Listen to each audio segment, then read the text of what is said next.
My name is Morgan, and if there is one thing I understand better than anyone else in my life, it is logistics. I am 32 years old, and I manage supply chains for a mid-sized shipping firm in Chicago. My entire world is built on a simple, unbreakable equation: input versus output. If you put energy, time, and money into a system, you expect a result. You expect the package to arrive. You expect the numbers to balance. You expect a return on investment. But for the last 4 years, I have been pouring every ounce of my resources into a black hole that refuses to give anything back. That black hole has a name. It is my family.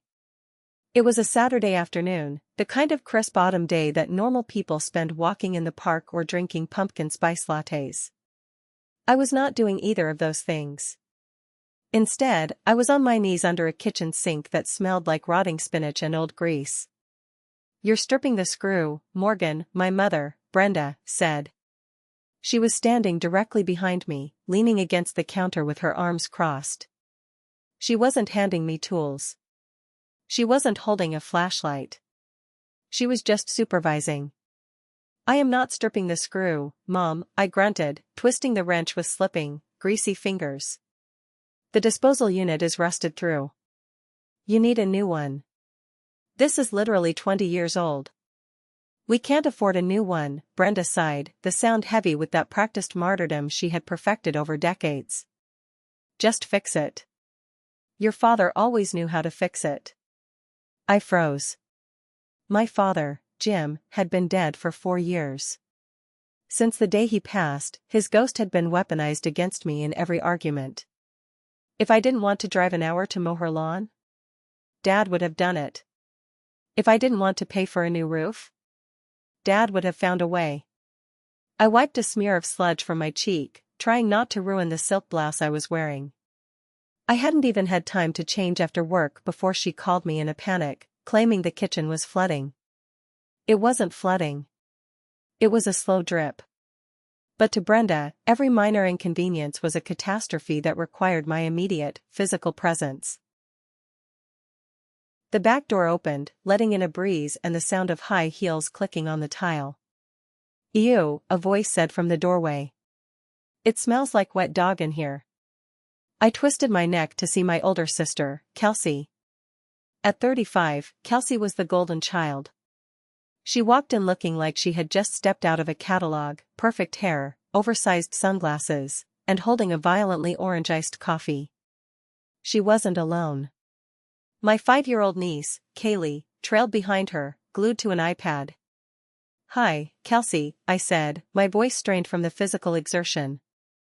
"Nice to see you too. Morgan, are you wearing that to fix a sink?" Kelsey laughed, a sharp, brittle sound. She didn't offer to help. She didn't ask how I was. She simply walked over, placed her heavy designer diaper bag on the floor next to my head, and looked at Mom. "Here, hold this. I need to check my emails. Derek is driving me crazy about the car insurance." She dropped her sunglasses onto the counter and started tapping furiously on her phone. "Did you bring the check for the gardener?" Mom asked Kelsey, her voice suddenly softening into a sweet, melodic tone she never used with me. "Oh, shoot," Kelsey said, not looking up. "I forgot. Can Morgan cover it this week? Derek's bonus still hasn't cleared, and you know how tight we are with the tuition." I stopped wrenching. I slowly pulled my head out from under the cabinet and sat back on my heels. My knees cracked. I looked up at them, the 2 women who defined my existence. One was treating me like a plumber, the other was treating me like an ATM. "I paid the gardener last month," I said, trying to keep my voice steady. "And the month before that." Kelsey finally looked at me, rolling her eyes. "God, Morgan. It's $60. Don't be so dramatic. You're the one with the big corporate job and no kids. What else are you spending it on?" "Yeah, Morgan," Mom chimed in, handing Kelsey a napkin for her coffee condensation. "Help your sister out. She has a lot on her plate." I looked at my grease-stained hands. I looked at Kelsey's pristine manicure. I realized then that to them, I wasn't a daughter or a sister. I was a utility. I was something you used to keep the lights on and the water running, something you kicked when it didn't work, and something you completely ignored when it did. Fine, I said, standing up and brushing the dust off my slacks. I'll pay the gardener. Thanks, Kelsey said, already turning away. Oh, and can you take the trash out on your way? It's overflowing. I took the trash out. Because that's what I did. I handled the waste. Later that night, I was back in the sanctuary of my apartment. It wasn't a palace. It was a modest two-bedroom place about 40 minutes from my mother's house. The furniture was a mix of IKEA and things I had found on sale, but it was clean, and more importantly, it was quiet. I sat at my kitchen table with my laptop open, staring at a spreadsheet that would make most financial advisors weep. I called it the family ledger. I never showed it to anyone. It was just for me, a way to visualize the hemorrhaging of my bank account. I scrolled down the rows. Mom's utility bill, $250. Kelsey's car insurance, $180. Emergency home repairs, Mom $400. And then, the big one. The line item that made my stomach churn every single month. Little Sprouts Academy tuition, $1,800. I closed my eyes and rubbed my temples. It wasn't supposed to be like this. I remembered the conversation vividly. It was 3 years ago. Kelsey sat at my kitchen table, sobbing into a paper towel. Her husband, Derek, had lost his quarterly bonus due to office politics, and they couldn't afford the deposit for Kaylee's preschool. It's just for 3 months, Kelsey had pleaded, grabbing my hand. Just until Derek gets his promotion. Please, Morgan. The public schools in our district aren't safe. You read the news. Do you want Kaylee to be in danger? That was the hook. The safety of a child. Who says no to that? I agreed to cover 3 months. 3 months turned into 6. 6 turned into a year. Now, 3 years later, I was paying almost $2,000 a month for a preschool that taught 5-year-olds mindfulness and equestrian appreciation, while I was buying generic brand pasta to offset the cost. Every time I brought it up, the goalposts moved. Derek was almost promoted. The market was almost better. Just 1 more month. My phone buzzed on the table, snapping me out of the memory. It was a notification from my banking app. Transaction alert, authorized user, Kelsey. The Serenity Spa and Wellness Center. Amount, $300. I stared at the screen. My breath hitched. I had given Kelsey a supplementary credit card 2 years ago for emergencies only. That meant groceries if they were starving, or medicine for Kaylee. $300 at a spa? On a Tuesday? I felt a heat rise up my neck that had nothing to do with the temperature of the room. I grabbed my phone and texted her immediately. Me, Kelsey, I just got an alert for $300 at a spa. Please tell me this is a mistake or you're buying a gift card for Mom that I don't know about. The 3 dots appeared. Then disappeared. Then appeared again. Finally, the response came through. Kelsey, OMG relax. I was networking. I met a mom there whose husband is a VP at a tech firm. It's an investment for Derek's career. You have to spend money to make connections, Morgan. Don't be so stingy. Stingy. The word hung in the air like a slap. I looked around my apartment. I had a leak in my bathroom ceiling that I hadn't fixed because I didn't want to spend the money. I was driving a Honda that was 12 years old and made a rattling noise every time I went over 50 miles per hour. I hadn't taken a vacation in 4 years. And she was calling me stingy for questioning a $300 massage. I didn't reply. I couldn't. If I typed what I wanted to say, I would burn the bridge right then and there. Instead, I opened the banking app again. I looked at the cancel card button. My finger hovered over it. But I didn't press it. Not yet. The old guilt, the voice of my mother telling me to be the bigger person, echoed in my head. I put the phone down face first. Networking, I whispered to the empty room. Right. I added the $300 to the spreadsheet. The total at the bottom turned redder. I was bleeding out, and my family was holding the knife, complaining that I wasn't bleeding fast enough. The rest of the week was a blur of controlled chaos at work. On Thursday, we had a crisis. A shipping container full of electronics had gone missing at the port in Los Angeles. It was a logistics nightmare. For 6 hours straight, I was on the phone, negotiating with dock workers, tracking manifests, and coordinating with the client. By 4 p.m., I had found the container. I had rerouted a truck to pick it up. I had saved the account. My boss, David, walked by my desk and tapped the top of my cubicle. "Great work today, Morgan," he said. "Seriously. You saved our skins. I'm putting in a request for your bonus early." "Thanks, David," I smiled. It felt genuine. In this building, when I solved a problem, I got thanked. When I gave effort, I got paid. It was a simple, respectful transaction. Then my personal phone rang. It was Mom. The warm glow of professional validation vanished instantly. "Hi, Mom," I answered, cradling the phone between my ear and shoulder as I typed a final email. "Morgan, tell me you remembered," Brenda's voice shrilled without a greeting. "Remembered what?" "Grandpa Frank's birthday dinner. It's tomorrow night. You promised to pick up the cake from that Italian bakery downtown. The one he likes with the rum cream." I closed my eyes. "Yes, Mom. I remembered. I ordered it on Monday." "Good," she huffed. "And pick up wine. Kelsey is too stressed to drive to the liquor store. Her anxiety is flaring up again because of the school bills. Just get 3 or 4 bottles. Red. Not the cheap stuff, Morgan. It's for your grandfather." "Right," I said, my voice flat. "Cake. Wine. Anything else? Should I bring a red carpet for Kelsey to walk on?" "Don't be sarcastic," Mom snapped.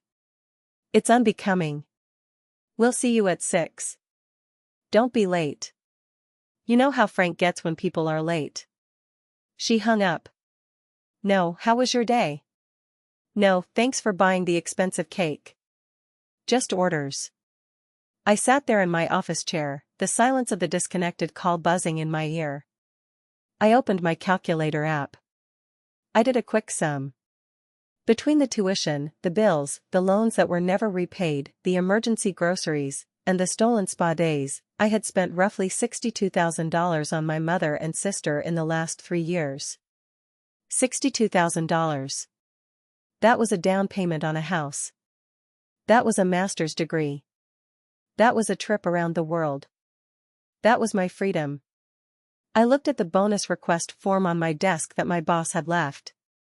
I was working 45 hours a week to fund the lifestyle of a woman who treated me like a servant and a sister who treated me like a resource.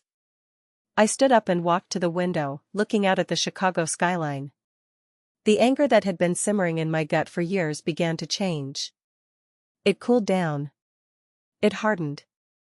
It turned into something solid and heavy, like a stone. I wasn't just tired. I was done. "Tomorrow," I said to the glass reflection of myself, "I'll ask for the spa money back. If they pay me, fine. If they give me one single excuse." I didn't finish the sentence. I didn't have to. I went back to my desk and printed out a single sheet of paper. It wasn't a work document. It was a bank authorization form to cancel recurring payments. I folded it and put it in my purse. Just in case. Grandpa Frank lived in a small, sturdy brick house that smelled of pipe tobacco and lemon polish. He was 85 years old, a retired union foreman who didn't suffer fools gladly. He was also the only person in the family I actually respected. I arrived at exactly 5:55 p.m. I was carrying a massive cake box that weighed about 10 pounds and a tote bag clinking with 4 bottles of $50 Cabernet. When I walked into the dining room, the air was already thick with tension. My brother-in-law, Derek, was sitting on the sofa, staring blankly at the television.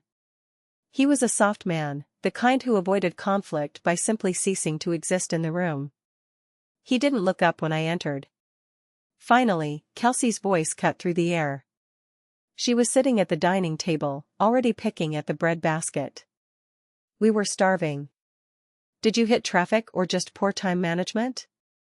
I set the heavy cake box down on the sideboard with a loud thud. Hello to you too, Kelsey. I worked a 10-hour day. And yes, traffic was bad.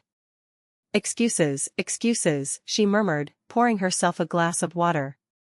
Mom bustled in from the kitchen. Oh, good, the wine. Open it, Morgan. Let it breathe. Frank is in the backyard smoking. I unpacked the wine. I found the corkscrew. I opened the bottles. I set the table. I was the guest, but I was doing the work. This was the routine. Dinner began 20 minutes later. It was a pot roast that Mom had made, which was admittedly delicious, but the conversation was indigestible. So, Kelsey started, beaming at the table. We have big news. Kaylee has been selected for the advanced equestrian program at Little Sprouts. Mom clapped her hands together. Oh, that is wonderful. My granddaughter, the horse rider. Just like Jacqueline Kennedy. I almost choked on my roast beef. Equestrian program? I asked, putting my fork down. Does that cost extra? Kelsey waved her hand dismissively. It's a nominal fee. But the benefits, Morgan. It teaches posture and discipline. We just want the best for her. Grandpa Frank, who had been eating silently, suddenly looked up. His eyes were sharp, clear blue under bushy white eyebrows. He looked at Derek. Horse riding? Frank grunted. Sounds expensive. Derek, did you get that promotion you were talking about last Christmas? The table went silent. Derek turned a shade of pale green. He poked at his potatoes. Not yet, Frank. The market is tricky right now. But we're hopeful. Hope doesn't pay for horses, Frank said, taking a sip of wine. So who is paying for it? You? He pointed his fork at Kelsey. Kelsey stiffened. She hated being questioned. She put on her best haughty socialite face. We make it work, Grandpa. We prioritize our children. Unlike some people. She shot a pointed look at me. Who just hoard their money for themselves. We believe in investing in the future. Hoard money? I repeated, my voice quiet. Is that what you think I do? Well, look at you, Kelsey laughed, gesturing to my simple work blouse. You still drive that rattletrap car. You never go anywhere. You just sit on your pile of cash like a dragon. Honestly, it's sad. You have no one to spend it on, so why not help the people who actually have a life? I felt the stone in my chest get heavier. She truly believed this. She believed that because I was single and childless, my money was actually her money that I was just holding on to unfairly. I don't have a pile of cash, Kelsey, I said, my voice trembling slightly. Because every time I save $1, you have an emergency dot. Oh, stop it, Mom interjected, slamming her hand on the table. Not tonight. It is your grandfather's birthday. Do not ruin this with your petty accounting, Morgan. Petty? I looked at Mom. I just want to know how they plan to pay for horse riding when they couldn't even pay for their own gardener this week. We would have paid the gardener. Kelsey shrieked. If Derek's bonus hadn't been delayed. God, you are insufferable. Grandpa Frank just watched, his eyes moving back and forth like he was watching a tennis match. He didn't intervene yet. He was gathering data. Just like me. The dinner plates were cleared. I cleared them, of course. I brought out the cake.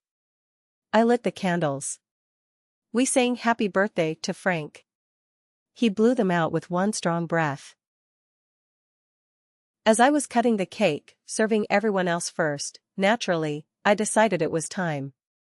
I couldn't leave this house without addressing the elephant in the room. Or rather, the spa treatment in the room. I placed a slice of cake in front of Kelsey. She didn't say thank you. She just licked frosting off her finger. Kelsey, I said, remaining standing while everyone else sat. Before I forget. The $300 from Tuesday. The charge at Serenity Spa. I need you to transfer that back to me tonight. Kelsey stopped chewing.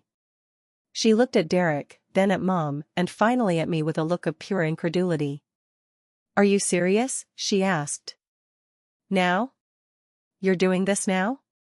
Yes, now, I said calmly. You said it was for networking. Fine. Consider it a business loan. I need it back. I don't have it, she snapped. I spent it on the networking. To help us get ahead. Why are you so obsessed with $300? You make that in like, a day. It's not about the amount, I said, gripping the back of my chair. It's about the fact that you used an emergency card for a luxury. And now you're talking about horse riding lessons. If you have money for horses, you have money to pay me back. Morgan, enough. Mom yelled. She stood up, her face flushing red. You are embarrassing yourself. Your sister is under a lot of pressure. She is raising a child. You have no idea how hard that is. You just sit in your quiet apartment with your perfect job and judge us. You should be happy to help her. Family helps family. I have helped. I shouted back, my composure cracking. I have helped to the tune of $60,000, Mom. I pay the tuition. I pay the insurance. I pay for this wine. And you hold it over our heads every single day. Kelsey slammed her wine glass down. Wine sloshed onto the white tablecloth. God, Valerie, stop keeping score. It's pathetic. She stood up, towering over me in her heels, her face twisted in a sneer that I had never seen before. It was ugly. It was honest. You know why you pay, Morgan? Kelsey hissed. You pay because it's the only way you fit in here. You're boring. You have no husband, no kids, no life. The only interesting thing about you is your checkbook. She let out a short, cruel laugh. Some people just need to feel superior, she said, looking me up and down with disgust. Even when they're clearly just the staff. The room went dead silent. The ticking of the grandfather clock in the hall sounded like gunshots. The staff, I whispered. Yes, Kelsey said, crossing her arms. You run errands. You pay bills. You fix sinks. That's what you're good at.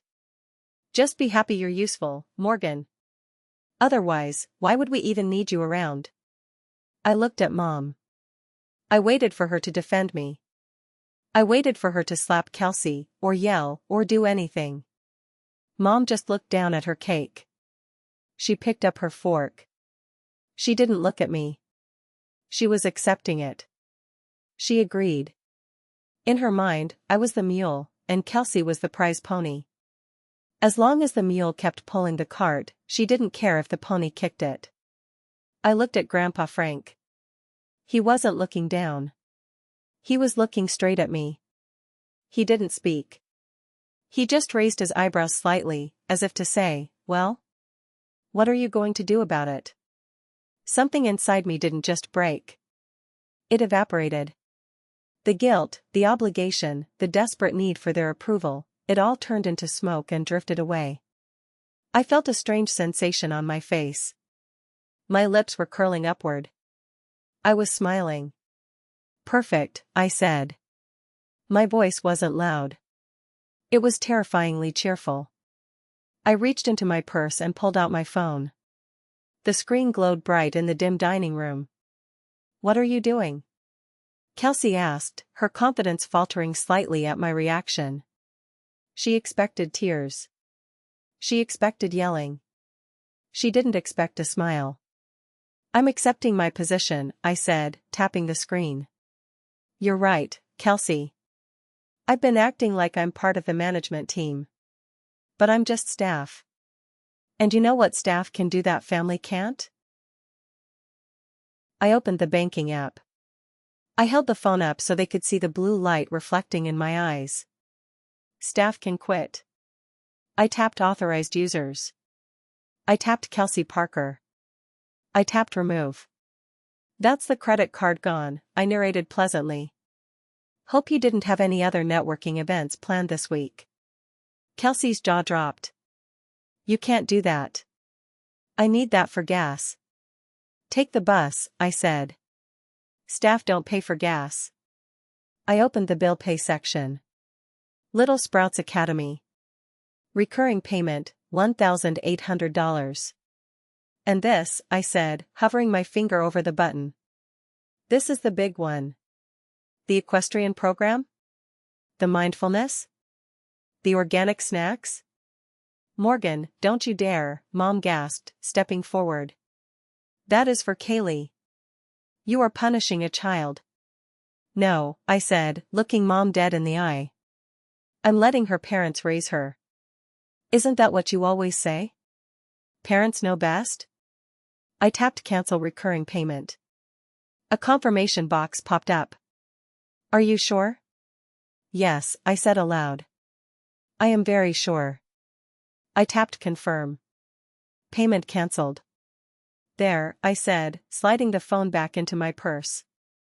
The staff just quit. Effective immediately. I picked up my purse. I didn't touch the cake. I didn't touch the wine.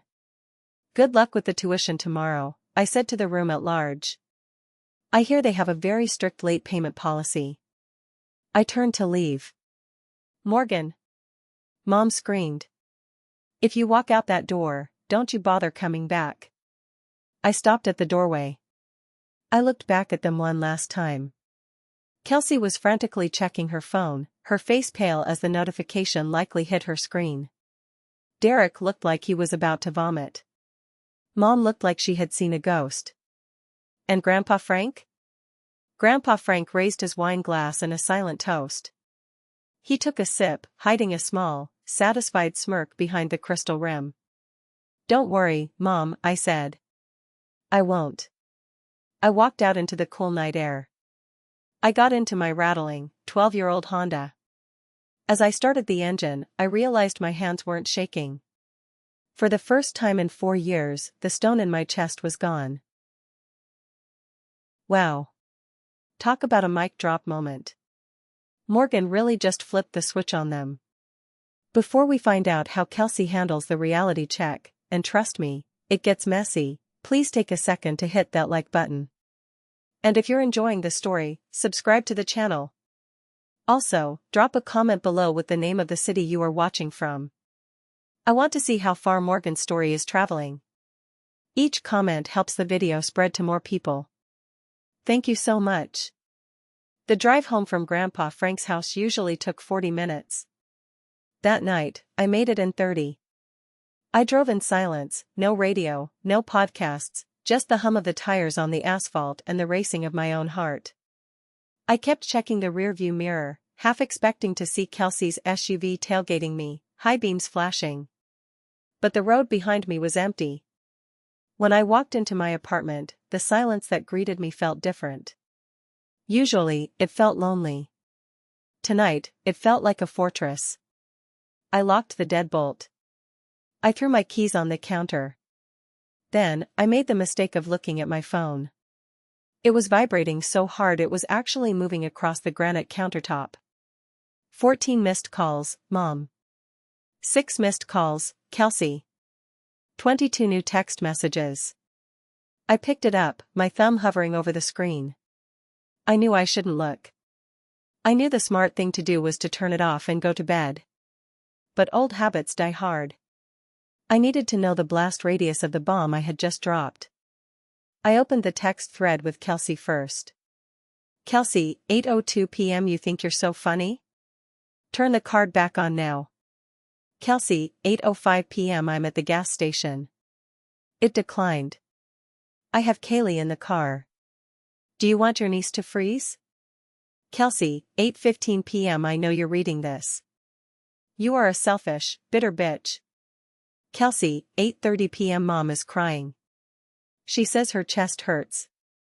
If she has a heart attack, it's murder, Morgan. Literal murder. I snorted. It was a dark, humorless sound. Kelsey drove a brand new SUV with a full tank range of 400 miles. She lived 10 miles from Grandpa's house. She wasn't stranded. She was just inconvenienced. Then I opened Mom's thread. It was a wall of text. Mom, 8:45 p.m. I have never been so ashamed in my life. To treat your family like employees? To humiliate your sister? Your father is looking down on you with tears in his eyes. You have lost your way, Morgan. Money has poisoned your soul. Call me immediately and apologize, and maybe we can fix this before Derek calls the family lawyer. The family lawyer. I almost laughed out loud. We didn't have a family lawyer. We had Uncle Jerry who did real estate conveyancing in the 90s and had been retired for a decade. Just as I was about to put the phone down, a notification popped up from Facebook Messenger. It was from my cousin Vinny.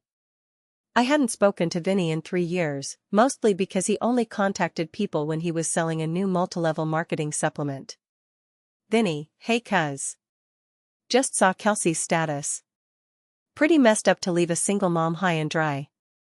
You know family is everything, right? You should probably reach out to her. Not a good look.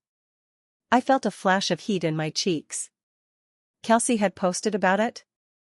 Already? I opened Facebook. There it was, right at the top of my feed. A photo of Kelsey, looking teary-eyed in her kitchen, holding a glass of wine. Kelsey Parker is feeling heartbroken. It's sad when people you trust turn out to be monsters. Some aunts care more about their bank account than their own flesh and blood. Please pray for us as we navigate this betrayal. We might lose Kaylee's school spot because of someone's cruelty. Hashtag family first, hashtag betrayal, hashtag heartbroken. It had 12 likes. 3 care reacts. My fingers flew to the keyboard. I wanted to type, I paid $60,000 in 3 years. I wanted to post the screenshots of the spa transaction. I wanted to burn it all down. But then I remembered my own words. Staff don't explain. Staff just quit. If I engaged, I was clocking back in. I was giving them the drama they fed on. I took a deep breath. I went to Vinny's message. I didn't reply. I hit block. I went to Kelsey's profile. Block. I went to Mom's contact in my phone. I couldn't bring myself to block her completely. What if there was a real emergency? But I set her ringtone to silent and turned off notifications. I put the phone in a drawer in the kitchen. I went to my wine rack, pulled out a bottle of Pinot Noir that I had been saving for a special occasion, and poured myself a large glass. I sat on my couch in the quiet dark. I took a sip. It tasted like expensive grapes and victory. Then, the landline rang. I jumped. Nobody called the landline. I only had it because it came with the internet bundle. I stared at the dusty handset on the side table. It rang again. I picked it up slowly. Hello? Good for you, kid. It was Grandpa Frank. His voice was gravelly and warm. Grandpa? I exhaled. I'm sorry about dinner. I didn't mean to ruin your birthday. Ruin it? Frank chuckled. Best entertainment I've had since the cable went out in '09. Listen to me, Morgan. Don't you back down. You hear me? They're going to come at you hard. They're going to cry. They're going to threaten. They're wild animals who just realized the zookeeper left the gate open. I don't know if I can do it, I admitted, my voice small. Mom said Dad would be ashamed. Your father, Frank said, his voice dropping an octave, was a good man. But he was a coward when it came to Brenda. He let her spend every dime he made to keep the peace. He worked himself into an early grave trying to fill a bucket with a hole in the bottom. He wouldn't be ashamed, Morgan. He'd be jealous that you had the guts to stop. Tears pricked my eyes. Thanks, Grandpa. Don't thank me. Just don't answer the phone. And lock your door. They're hungry now. He hung up. I held the receiver for a moment, listening to the dial tone. It was the most validating sound I had ever heard. 3 days passed. The silence from my end was absolute. I went to work. I did my job. I came home. I didn't check Facebook. But I knew the clock was ticking. The first of the month had come and gone. The tuition payment for Little Sprouts Academy would have bounced yesterday. It was Tuesday, around 11 a.m. I was in the middle of a meeting with the logistics team, pointing at a projection of shipping routes, when the receptionist, Sarah, knocked on the glass door. She looked terrified. Morgan, she whispered, peeking her head in. I'm so sorry to interrupt. But there is a woman in the lobby. She's shouting. She says she's your sister and she needs to see you immediately. She tried to run past the turnstiles. The blood drained from my face. My boss, David, looked at me with concern. Is everything okay? I'm so sorry, I said, grabbing my notebook. I'll handle it. Give me 5 minutes. I walked to the elevators. My heart was hammering against my ribs. This was my sanctuary. This was the one place where I was competent, respected, and safe. And she had brought her circus here. When the elevator doors opened on the ground floor, I could hear her before I saw her. I need to speak to her. It is a family emergency. You have no right to stop me. Kelsey was standing near the security desk. She looked unhinged. Her hair was messy, pulled back in a loose clip. She was wearing sweatpants, expensive ones, but still sweatpants, and an oversized hoodie.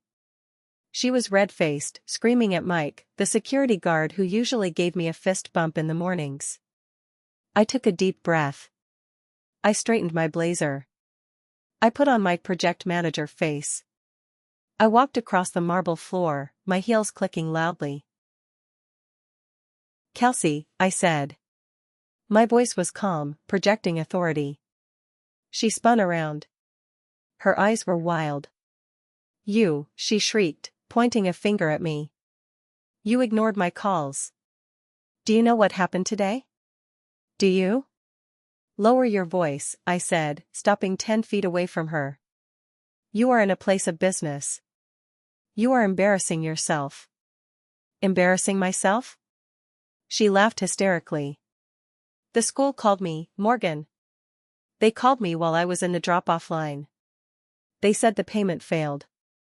They made me pull Kaylee out of the line. In front of everyone. In front of the PTA president. That sounds unpleasant, I said. I assume you paid them with your own card? With what money? She screamed. You cut me off. You ruined everything. Kaylee was crying. She thinks she's being expelled because of you. No, I said, stepping closer. She thinks she's being expelled because her parents didn't pay the bill. That is not on me, Kelsey. That is on you. You have the money, she pleaded, changing tactics instantly. Her shoulders slumped, and she tried to look pathetic. Mom says you have savings. Mom says you have stocks. You're just sitting on it while we suffer. Please, Morgan. Just for this month. Just so we don't lose the spot. I'll pay you back. I swear. I looked at her. I really looked at her. I saw the desperation, yes. But I also saw the entitlement. She didn't want a job. She didn't want to cut back. She wanted the magic fairy to wave the wand and fix it. I don't have a pile of cash, Kelsey, I said. And even if I did, it's not yours.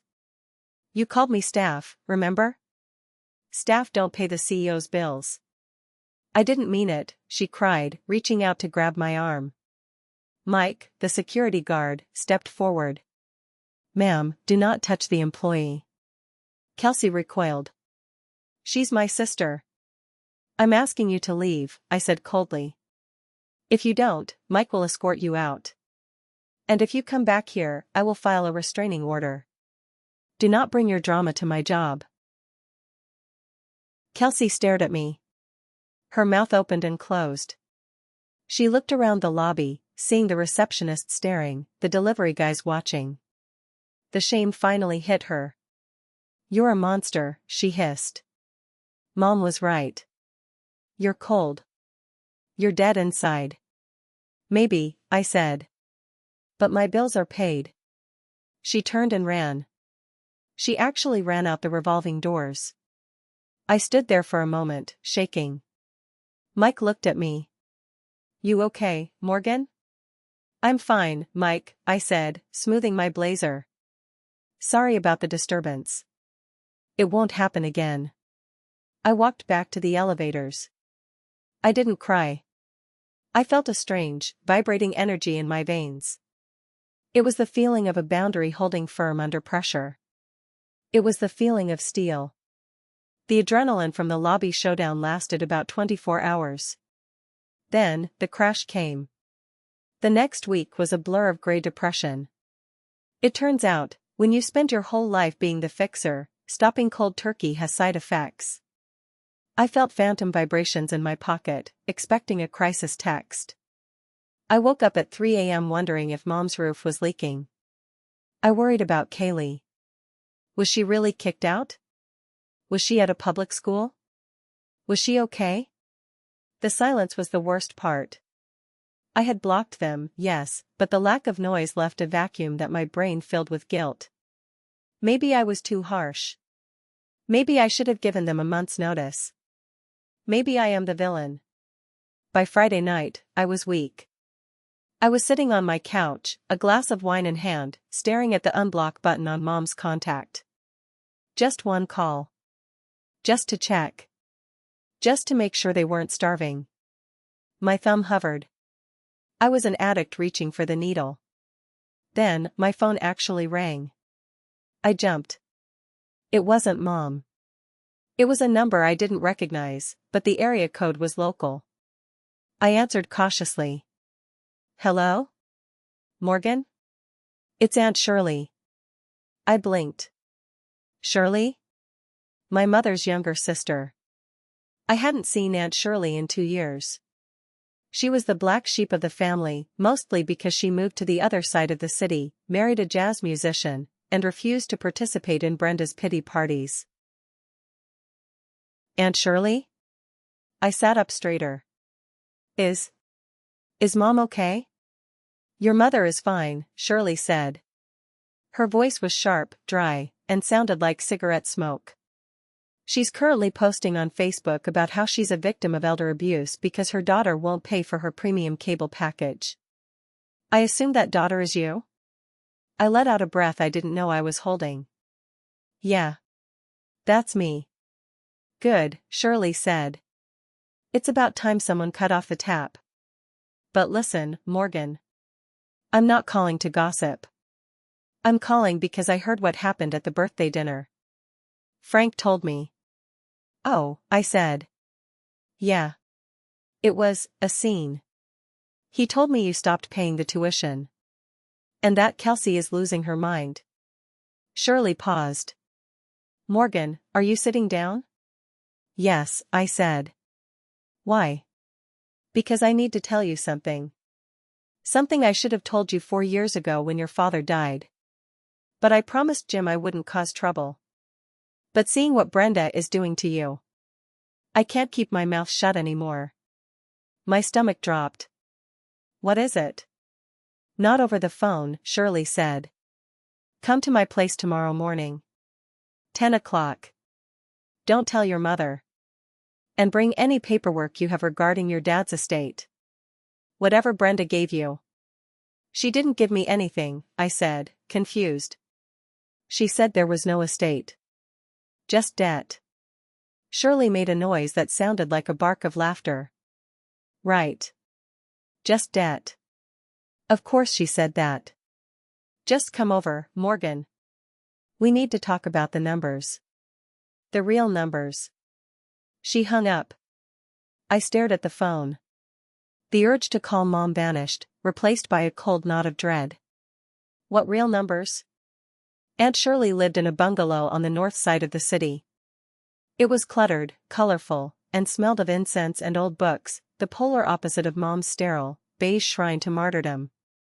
I arrived at 9:55 a.m. Shirley opened the door before I could knock. She was wearing a silk kaftan and holding a mug of herbal tea. Come in, she said, ushering me into a living room piled high with vinyl records. Sit. Do you want tea? It's ginger and turmeric. Good for inflammation. You look inflamed. Stress does that. I'm fine, Shirley, I said, sitting on a velvet armchair. Please. Just tell me what's going on. Shirley sat opposite me. She put her mug down. Her expression turned serious. Your father, Jim. He loved you girls. But he was a weak man when it came to Brenda. He couldn't say no to her. She wanted a new kitchen? He took overtime. She wanted a vacation? He refinanced the house. I know, I said. I'm living the sequel. Right. But Jim wasn't stupid. He knew he was sick long before he told anyone. He had a heart condition. And he knew that if he died, Brenda would burn through everything in a year. Shirley reached under a stack of magazines and pulled out a manila envelope. She slid it across the coffee table toward me. 2 months before he died, he came to me. He showed me this. He wanted me to be the executor, but Brenda threw such a fit that he changed it back to her to keep the peace. But he made me a copy. I opened the envelope. My hands were trembling. Inside was a copy of a life insurance policy document. MetLife. Insured, James Parker. Beneficiary, Brenda Parker. I scanned the numbers. My eyes widened. Benefit amount, $150,000. $150,000, I whispered. But Mom told me there was nothing. She said the policy had lapsed. She said there was only $5,000 in the checking account and $20,000 in credit card debt. There was debt, Shirley nodded. But the insurance paid out. I saw the check, Morgan. I was there the day it arrived in the mail. It was 3 weeks after the funeral. Brenda held it in her hands. I asked her, are you going to tell the girls? And she looked at me and said, if I tell them, they'll want it. Kelsey will want a car. Morgan will want to put it in a retirement fund. I need this, Shirley. I need to feel secure. Secure? I choked out. I paid for the funeral, Shirley. I took $10,000 out of my 401k to pay for Dad's funeral because Mom cried and said she couldn't afford a casket. She let me pay for it while she had $150,000 coming? She didn't have the check that day, Shirley corrected. But she knew it was coming. And once it arrived, well. You saw the kitchen remodel she did that year? The new appliances because the old ones broke? That wasn't luck. That was Jim's money. I felt sick. Physically sick. All the times I had eaten ramen noodles to save money for their bills. All the times I had denied myself a vacation. All the times she had called me stingy. She was sitting on a mountain of cash. Where is it now? I asked, my voice hard. Gone, mostly, Shirley shrugged. Brenda isn't an investor. She's a spender. But here is the kicker, Morgan. I did some digging. I have a friend at the bank, small town connections, you know. Brenda didn't just spend it on herself. Shirley leaned forward. She's been giving Kelsey a stipend.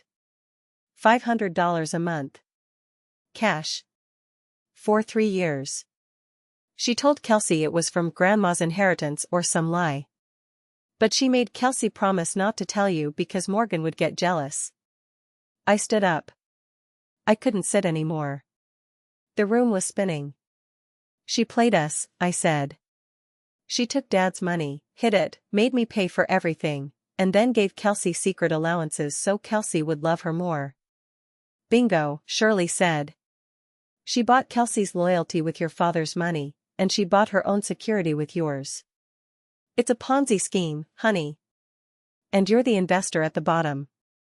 I left Aunt Shirley's house with the photocopy of the insurance policy in my purse. I didn't go home. I went straight to the bank. My father had banked with First National for 30 years. I had an old joint account with him from when I was in college, one of those emergency fund accounts parents set up for their kids. I hadn't used it in a decade, but my name was technically still on the system linked to his profile. I walked into the branch. I sat down at a desk with a banker named Greg. I put on my best professional smile, even though I felt like burning the building down. "Hi, Greg," I said. "I'm doing some estate planning review for my late father, James Parker. I believe I'm still a signatory on some of the linked accounts, and I wanted to pull the archived statements from 4 years ago. Specifically, around October." Greg typed on his keyboard. "Let me check. Ah, yes. Morgan Parker. I see you here. You're listed as a secondary on the main checking, although it was closed out, let's see, 2 years ago." "Closed out?" I frowned. "Can I see the transaction history before it was closed?" "Sure," Greg said. He printed out a stack of papers. I took them to a quiet corner of the lobby. I felt like a forensic accountant. I spread the pages out. There it was. November 12th, deposit, MetLife claims. $150,000. I traced the line with my finger. Then, the withdrawals began. November 20th, contractor, kitchen. $25,000. December 1st, cash withdrawal. $2,000. December 5th, car dealership, down payment for Kelsey's SUV. $8,000. Wait. Kelsey had told me she bought that SUV with Derek's bonus. Lie number 1. I kept reading. Every month, there was a transfer to K. Parker. $500. And then, I saw the deposits from me. Venmo transfer from Morgan, $800, note, mortgage help. Check deposit from Morgan, $1,000, note, medical bills. I saw my own money entering the account, sitting right next to the massive insurance pile, and then both of them being spent on nonsense. Target runs. Restaurants. Liquor stores. She hadn't needed my help. Not once. Every time she called me crying about the lights getting turned off, she had $50,000, $40,000, $30,000 sitting in this account. She didn't ask me for money because she was poor. She asked me for money because she wanted to keep her hoard intact. She wanted to spend my money first. I pulled out my phone. I opened the spreadsheet app. I created a new tab. I called it the theft. I entered the $150,000. I entered the funeral costs. I entered every tuition payment. I stared at the total. They didn't just owe me an apology. They owed me restitution. I took a picture of the bank statement. I took a picture of the insurance policy. I saved them to the cloud. I emailed them to my work address. Then I stood up. I felt a cold, calm clarity. This wasn't a family drama anymore. This was a business transaction that had gone fraudulent. And as a logistics manager, when I found fraud in the supply chain, I didn't cry. I initiated a hostile takeover. I walked out of the bank. I got in my car. I didn't drive home. I drove to Little Sprouts Academy. If Kelsey was lying about the tuition crisis, I was going to find out exactly what was happening on the ground. and then I was going to pay a visit to Brenda. It was time for the final board meeting.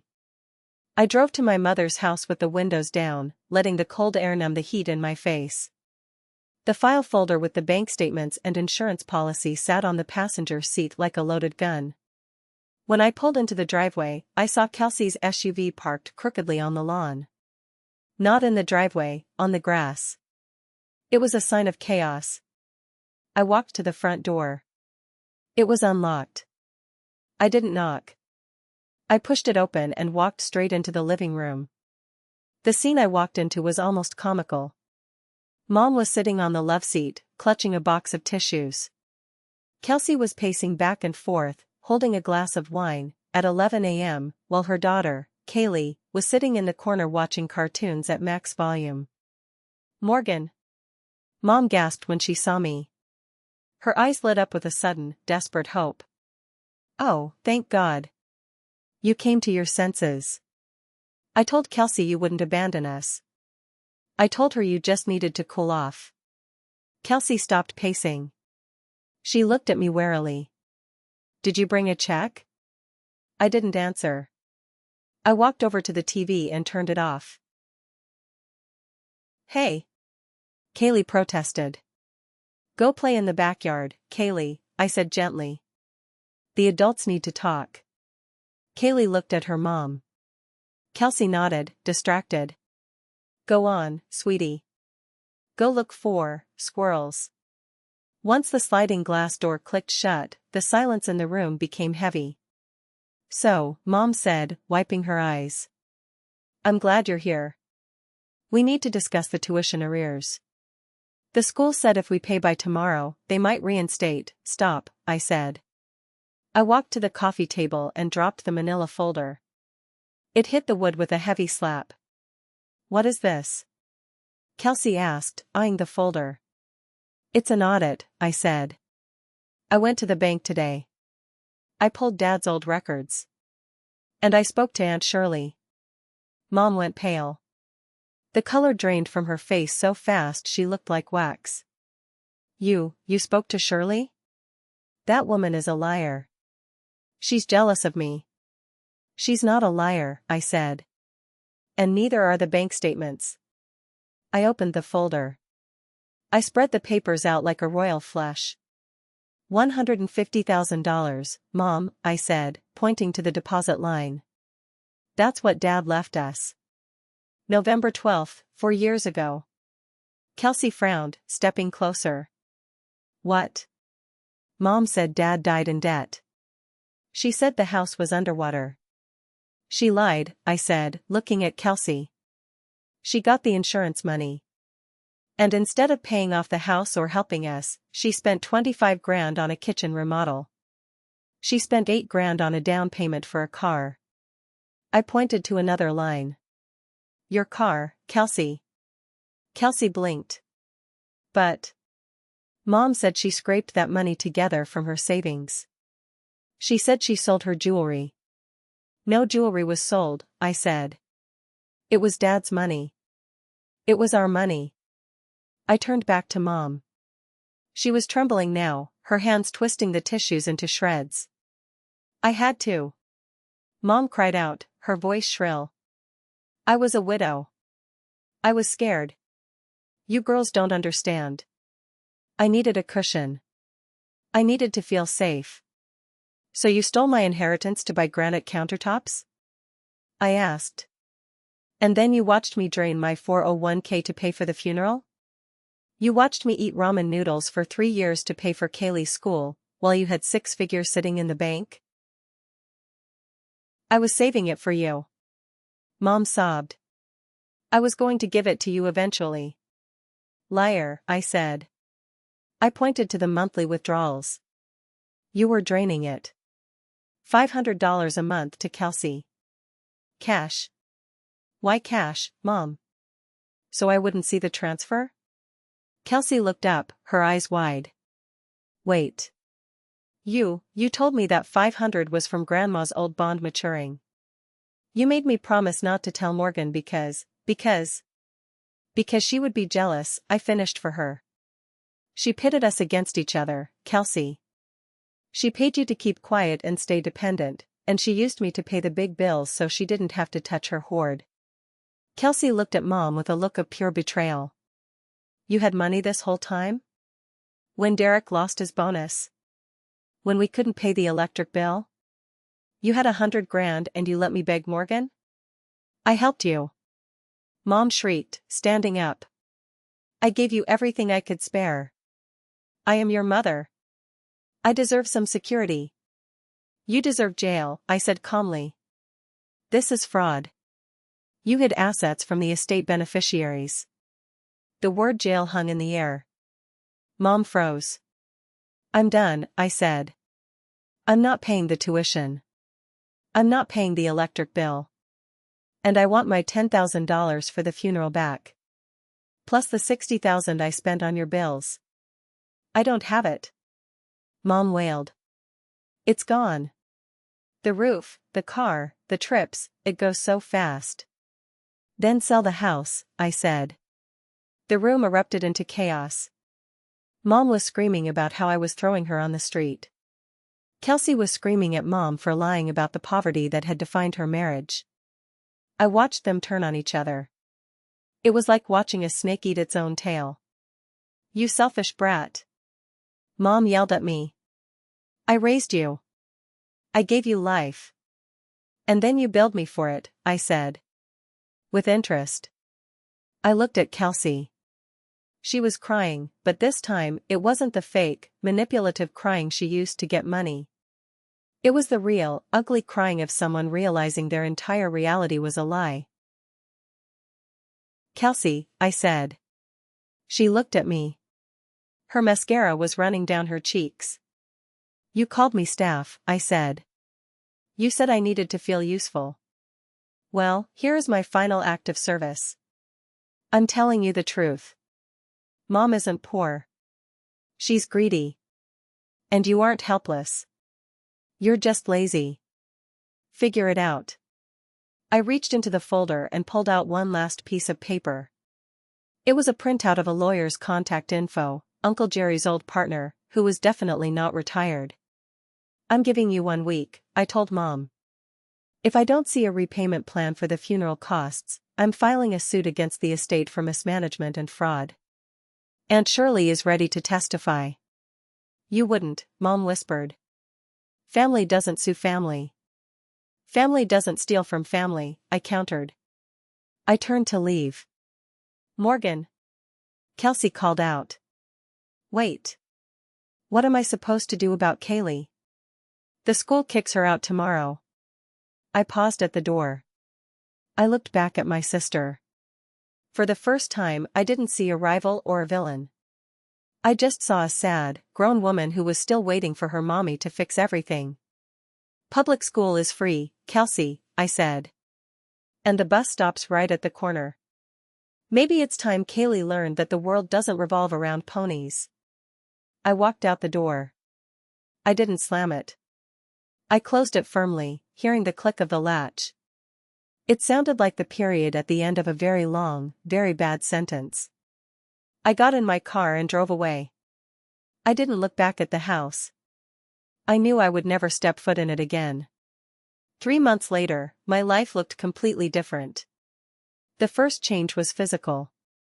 I hired a contractor, a real one, not me with a wrench, to fix the leak in my bathroom. I bought a new sofa, a deep, velvet sectional that cost $3,000. I paid for it in cash.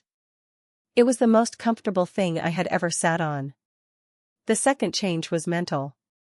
I started seeing a therapist named Dr. Evans. In our first session, I spent 40 minutes crying about how guilty I felt. By our 10th session, I was learning a new vocabulary. Terms like enmeshment, financial abuse, and parentification. No is a complete sentence, Dr. Evans told me. I wrote it on a sticky note and put it on my bathroom mirror. As for the subsidiaries I had cut off, I got updates through the grapevine, mostly from Aunt Shirley, who had become my new favorite lunch date. You won't believe it, Shirley told me over salads one afternoon. Brenda put the house on the market. She did? I asked, stabbing a cherry tomato. She had to. After you threatened the lawsuit, she got scared. She's downsizing to a condo. She sent me a check for your funeral costs last week. She wants me to give it to you because she's too proud to mail it herself. Shirley slid an envelope across the table. Inside was a cashier's check for $10,000. She thinks this buys her access back into your life, Shirley warned. She's wrong, I said, tucking the check into my purse. This just closes the account. And Kelsey? I asked. Kelsey is, adjusting, Shirley smirked. Kaylee is in the local public elementary school. Apparently, she loves it because the cafeteria serves pizza on Fridays. Kelsey had to sell the SUV. She's driving a used sedan now. And, get this, she got a job. I dropped my fork. Kelsey? A job? Part-time. Receptionist at a dental office. She hates it. She complains to everyone that her feet hurt. But she's doing it.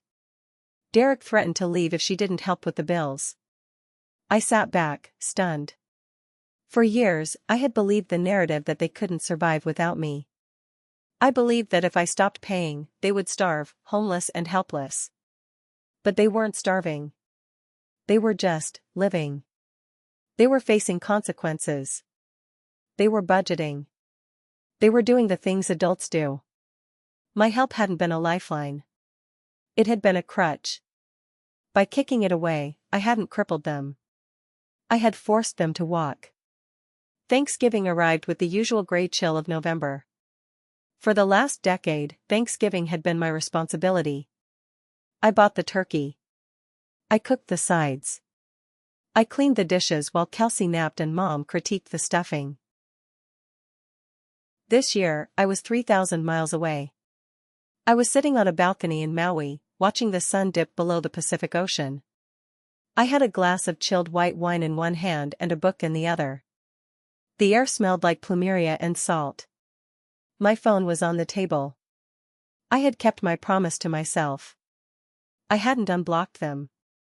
But, human curiosity is a powerful thing. I had created a burner Instagram account, no followers, no posts, just to peek.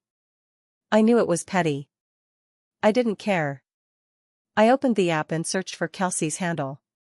There was a new photo posted 2 hours ago. It was a picture of a store-bought rotisserie chicken on a paper plate, sitting on a cluttered table in what looked like a small apartment. The caption read, "Thanksgiving looks different this year. Smaller table. Smaller hearts. Missing the way things used to be before greed tore us apart. At least I have my babies." Hashtag blessed but stressed hashtag family drama. I zoomed in on the photo. In the background, I could see Mom sitting on a folding chair, looking older and sour. Derek looked tired. It looked miserable. But then I looked closer. Kaylee was there, smiling, holding a drumstick. She looked fine. She looked happy. I closed the app. A year ago, that caption would have ruined my week. I would have felt the crushing weight of obligation to fix their small table. I would have Venmo'd them money for a better meal. Tonight? I felt nothing. Well, not nothing. I felt relief. I wasn't responsible for their turkey. I wasn't responsible for their happiness. I wasn't responsible for their narrative of me. They could call me greedy. They could call me cold. They could call me the staff. But here, under the Hawaiian stars, I realized something important. The staff had resigned. The staff had cashed out her 401k of emotional labor and retired to the beach. And the management? They were finally learning how to run their own failing business. I took a sip of wine. It was the best Thanksgiving dinner I had ever had. I am back in Chicago now. It is winter, but my apartment is warm. I still work in logistics. I still love spreadsheets. I still track inputs and outputs. But my personal ledger is finally balanced. I haven't spoken to Mom or Kelsey in 6 months. Grandpa Frank calls me every Sunday. He tells me they still complain about me. He tells me mom still plays the victim at bingo night. Let them talk, Frank told me last week. You're the villain in their story, Morgan. But you're the hero in yours. You can't be both. He's right. I realized that for years, I treated my family like a job I couldn't quit. I showed up early, stayed late, and accepted abuse as part of the company culture. I thought that if I just worked harder, if I just paid more, they would eventually promote me to daughter. But they never were going to promote me. They liked me exactly where I was, downstairs, fixing the boiler, signing the checks. If there is anyone out there reading this who feels like the staff of their family, the one who pays, the one who fixes, the one who swallows the insults, I have one piece of advice for you. Check your contract. You don't owe them your future. You don't owe them your peace. And you certainly don't owe them your bank account. The exit door is unlocked. You can walk out anytime. It's scary at first. The silence is loud. The guilt is heavy. But eventually, you realize that the air outside is fresh, and the money in your pocket is yours to keep. My name is Morgan. I used to be the family staff. Now? I'm just Morgan. And business is booming. So, looking back at the wreckage of my family, I have to ask, was I wrong for treating my resignation like a business transaction, or did they fire themselves the moment they treated me like staff? And be honest, would you have sued your own mother for the funeral costs, or was I too cold? Let me know in the comments. Thanks for watching. If you enjoyed seeing this family drama get handled like a corporate restructuring, please hit that subscribe button and turn on notifications. I've got plenty more stories where that came from. See you in the next one.